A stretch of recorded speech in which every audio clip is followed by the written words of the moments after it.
Guys, let's talk about the melee.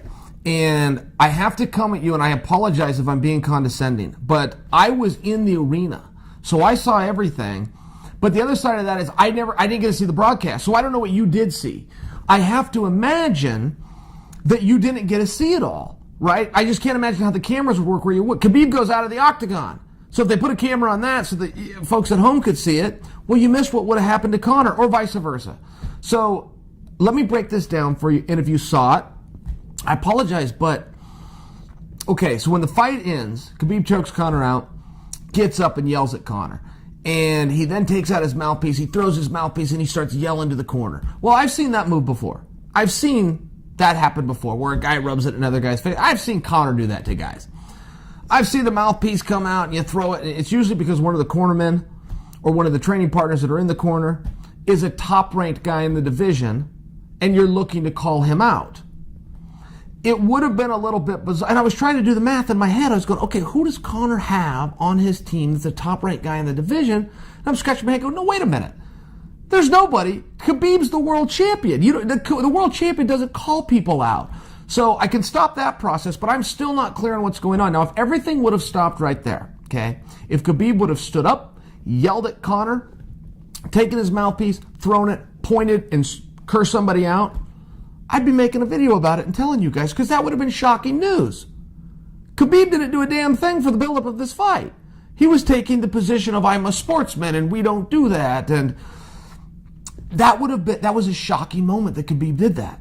So now exemplify that by 10 when Khabib jumps over the fence. And I can only tell you, oh my goodness, we were shocked when he did that, but assumed it was going to stop with jumping over the fence.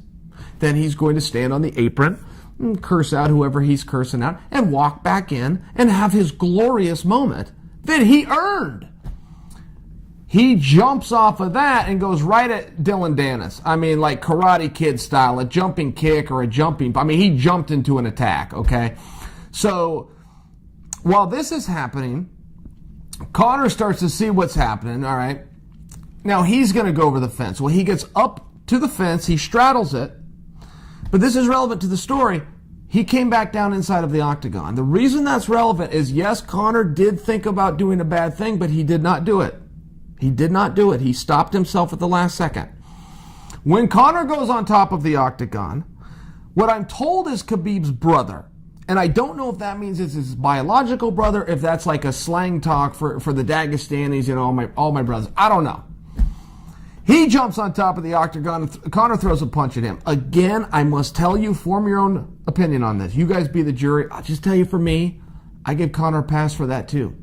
I do not believe, and I never have in my life, that the fight begins with whoever throws the first punch. I think that is what the law says. I just personally don't believe it. I believe the fight starts when an aggressor is within arm's reach of you. I believe that is when you have the ability to protect yourself and make sure that he does not get any bit closer. So Conor throws a punch. Oh my goodness, all hell breaks loose. Then Conor drops down inside the octagon. Relevant to the story. Two guys come into the octagon after Conor. One hits him in the back of the head. Conor doesn't know what's going on. Okay, he was just in a melee for damn near 20 minutes with the best fighter in the world. But Conor's got a right to be tired and not want to fight right now. Hit him in the back of the head. Conor covers up. He doesn't know what's going on. There's people everywhere. Okay, I've been in that situation. We don't know what's going on. It's not like on TV where you're throwing a spinning back kick here and an elbow, and it doesn't work that way. So Conor covers up. Then another guy comes in. I don't know who this guy was. I said this was a split second, but he dug two shots to the body on Conor. Boom, boom. I remember seeing it, and the first thing I thought, not only were those great shots, I'm thinking, that guy must be a boxer. I mean, these were not random punches. These were boom, he dug, he dipped to this, and boom. And Conor's covering up. Conor's a tired guy, and he's trying to protect himself. Okay. So this is what happened. I don't know if you guys saw that on TV. Now let's break down this action, because you guys saw people were attempted to be arrested. Okay, they were put in handcuffs. They were taken into custody by Metro Police, which means the Las Vegas PD. They're called Metro Police. The way the law works in Nevada is the person who's assaulted must press charges. So they go to Conor, do you want to press charges? We've got these goons in custody. What do you want to do? Conor says, I don't do a damn thing. Let them go. Pretty cool move. I mean, I must say, look, everybody has to be paid back in life. And when you get paid back, you can't be a dick about it. You just can't. You got to be able to be objective and go, I did a bad action a number of months ago. They did a bad action to me. Now we're square. Good on Conor for that. But let's back up to why this was so bad, okay? It's completely different. We've seen melees in this sport. We have seen melees in baseball. We have seen melees in basketball. We have seen melees in football. These group fights, the benches clear. Guys, we've seen it, okay? This happens in sports. Not okay. Completely different scenario when you leave the field of play. Completely different scenario. Different punishments, different look, different fear to the audience, different disciplinary actions. In this case, right, we saw the police, they're handcuffing people. They're not done. Maybe the police didn't take these guys and go book them. Now, you're going to have major commission issues. You are going to have major fallout. If that would have happened in the octagon, bad action. Guys, it is completely different when you leave the field of play. You may remember there's a basketball player. He now affectionately goes by the term Meta World Peace, something like that. This was a number of years ago, but he went into the fourth row of the stands to get in a fight and was hitting audience members. That's a totally different deal. It's a totally different violation.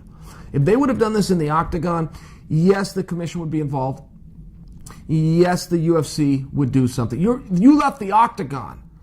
There was no ability to prepare for that. I saw some people try to put that on Dana. How unfair was that? Dana answered the question as honestly as he could. He goes, guys, we prepared for everything. Did you see the security we had? Did you see how many police we had? Never in our wildest imagination. Now I'm adding words. Dana didn't say this part. But guys, never in your wildest imagination, your guys's, the event planner, Dana, nobody views even in their mind's eye, that somebody is going to leave the field of play. Khabib took away his own glorious moment. I feel terrible for him. He had a great fight. I feel so bad that he made this decision. He did not get the belt put around him. He is going to face a suspension. The only question is how long. I cannot imagine it will be less than 6 months. I will guess for you now it's going to be a year. He is going to face a fine. And just so you guys know how this works, it's not like other sports where they go in and they arbitrarily sit down and decide what the fine would be. The way it works in our sport is we do a percentage.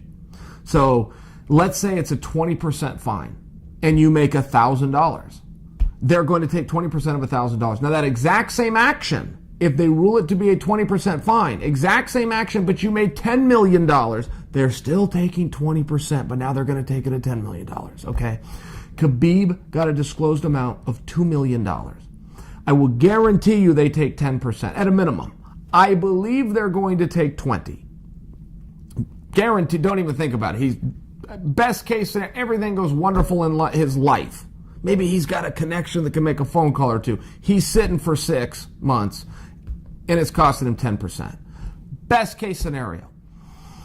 10% of $2 million would represent more than Khabib's ever made to fight before. Okay, so this is a very big deal, and also in MMA. And Khabib is not a rich guy. It's not the same thing as holding Conor's money, where he can get through until the hearing comes. And Khabib, they'll release the remainder of his money to him once this is done, but it could take X amount of time before he even gets before a commission. Just so you guys understand how this works. His managers deserve to be paid. He would like to pay them. His trainers deserve to be paid. He would like to pay them. He now doesn't have the money to pay them.